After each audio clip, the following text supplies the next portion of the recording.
you're here. I knew it. Henry came by and he's been pestering me with lots of questions. About what? Well, still on obligations. Anyway, do you still remember the elements of an obligation?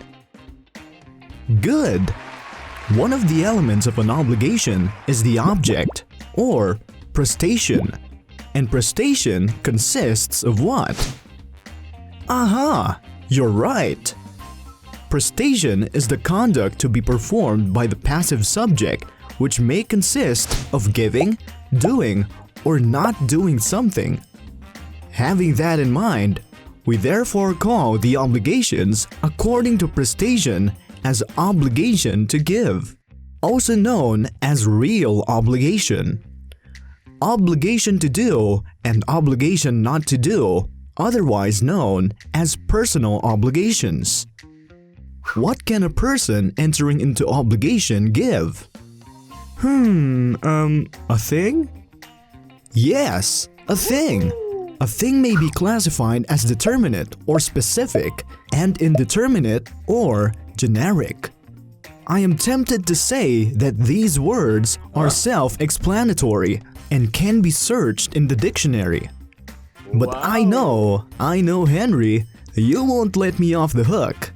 A thing is determinate when it is particularly designated or physically segregated from all others of the same class. For instance, Anton owns several parcels of land located in different places. He wants to sell a parcel of land to Henry amounting to 1 million pesos. What is the thing in the situation? Yes, the parcel of land. Though how would you classify it? Is it a determinate thing or an indeterminate thing? A parcel of land is an indeterminate thing because it is not particularly designated from other lands.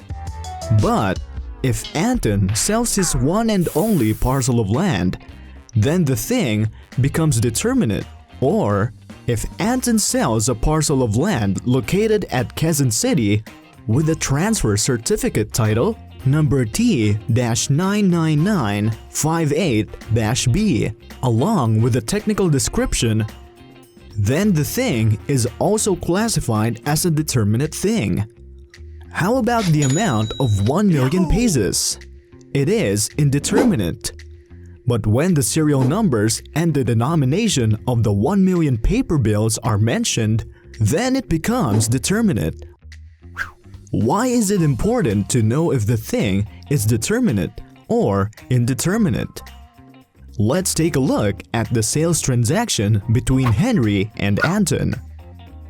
Anton sells his parcel of land located at Quezon City with transfer certificate title number T-99958-B. Henry agrees to buy the parcel of land for an amount of 1 million pesos.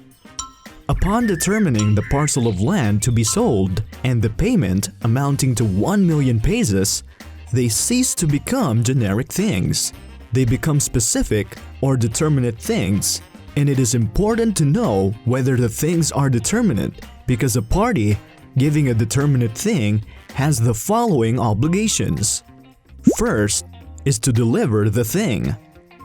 Second is to take good care of the thing with the diligence of a good father of a family, unless another standard of care is required.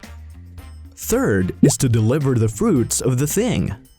And lastly is to deliver its accessions and accessories. We will discuss each of these obligations in our next video, so stay tuned. To be prepared for the next lesson, answer this question. What are the kinds of delivery? Make those brains work. See you in the next video.